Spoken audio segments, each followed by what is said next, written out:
நான் சொல்றேன் பாத்தீங்கன்னா ரஞ்சித்துக்கு பிரச்சனை கேட்டா இந்த நீலம் பண்பாட்டு மையம் எப்படின்னு கேட்டீங்கன்னா அம்பேத்கர் சிலை வைக்கிறத பாத்தீங்கன்னா அது ஒரு பிரச்சனை ஆயிடுச்சு. அதை முன்னெடுக்கணுன்றதுக்காக நீங்க என்ன செய்ய கேட்டா இதை ஒரு அஜெண்டாவா எடுக்கிறீங்க. உங்களுக்கு தேவையான ஒரு அஜெண்டா இப்போ வேணும். என்னன்னு கேட்டா நீட் எதிர்ப்பு. அதுலயே டிஃபரன்ஸ் இருக்குல்ல. அவன் குளறுபடியை பாத்தீங்கன்னா நீக்கணும்ன்றான். நீங்க நீட்டே எதிர்க்கிறீங்க, மொத்தமா நீக்கணும்ங்கிறீங்க. அதுலயும் அந்த டிஃபரன்ஸ் இருக்கு.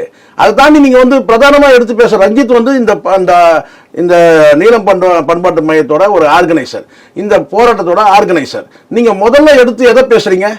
முதல்ல எடுத்து பேசுறதே நீங்க அம்பேத்கர் அந்த கான்செப்ட் எடுத்து பேசுறீங்க. அதுக்கப்புறம் நீங்க நேரம் அரசுகிட்ட போறீங்க. 8 அமைச்சர் பாத்தீங்கன்னா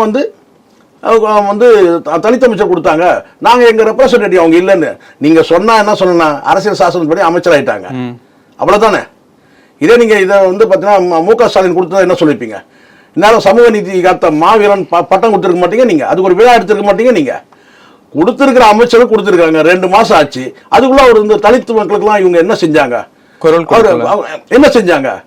வன்னியரசு தோழர் வன்னியரசு மட்டும் என்ன கிழிச்சிட்டாரு? சொல்லுங்க என்னெல்லாம் கிழிச்சிருக்கிறாரு? சும்மா இதெல்லாம் பாரபட்சமா பேசக்கூடாது. இது கூட திமுக அரசு செய்யல. இதெல்லாம் உண்மை. கூட்டணியில இடம் கொடுக்கல. கூட்டணி அரசு கொடுத்தவங்களை இப்ப நீங்க கேள்வி கேட்கறீங்க. இது வரைக்கும் கொடுக்கவே இல்லை. அப்ப அதுக்கு என்ன சொல்றீங்க? கொடுத்து என்ன பண்ணீங்க அப்படிங்கறது இப்பதான் சார் வந்திருக்காங்க. 5 வருஷமா சார் முடிஞ்சிருச்சு. 2 மாசம் ஆனதுக்குள்ள என்ன பண்ணீங்கன்னா ஒரு துறை சார்ந்து தான் பண்ண முடியும். 8 அமைச்சர்கள் பார்த்தீங்கன்னா இந்த அரசோட ஒரு பிரதிநிதிகள் சரிங்க. அப்படிதான் நம்ம எடுத்துக்கணும்.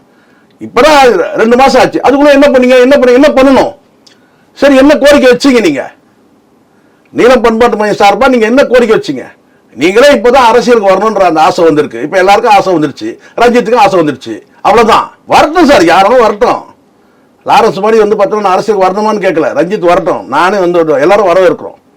மக்கள் பிரச்சனை பேசுங்க. பேசுறதுக்கு ஆள் வேணும் தான். ஏன்னா இருக்கிற ஒரு தலைவரும் பாத்தீங்கன்னா நிமிஷத்துக்கு ஒரு பேச்சு பேசிட்டு இருக்கிறாரு. இந்த நுணுக்கத்தை பேசக்கூடிய அந்த நுணுக்கத்தை பாக்குறேன். வன்னியரசு தோழர் நான் குறை சொல்ல. வன்னியரசு தோழர் என்ன பேசிட்டாரு? இந்த அரசுக்கு பிறகு தலித் மக்கள் பிரச்சனை என்னெல்லாம் தீர்த்துட்டாரு சொல்லுங்க. ஒரு லிஸ்ட் போடுங்க, நானும் தெரிஞ்சுக்கிறேன். அங்க ஒரு பார்வை, இங்க ஒரு பார்வை இருக்கக்கூடாது. டிவிக்கால இருக்கிற தலித் அமைச்சர்னா ஒரு பார்வையும், விசிகால இருக்கிற அமைச்சர்னா அதுக்கு ஒரு பார்வையும். இந்த மாதிரியான நாங்க அவ்வளவு ஒன்றும் முட்டாள் கிடையாதுங்க. எங்களுக்கு கொஞ்சம் அறிவு இருக்கு. உங்க பார்வை சரி கிடையாது. ரஞ்சித்தோட பார்வை சரியில்லை. நீங்க எப்படி பிரிச்சு பாக்குறீங்க? விசிகால இருக்கிற அமைச்சர், டிவிக்கால இருக்கிற அமைச்சர்.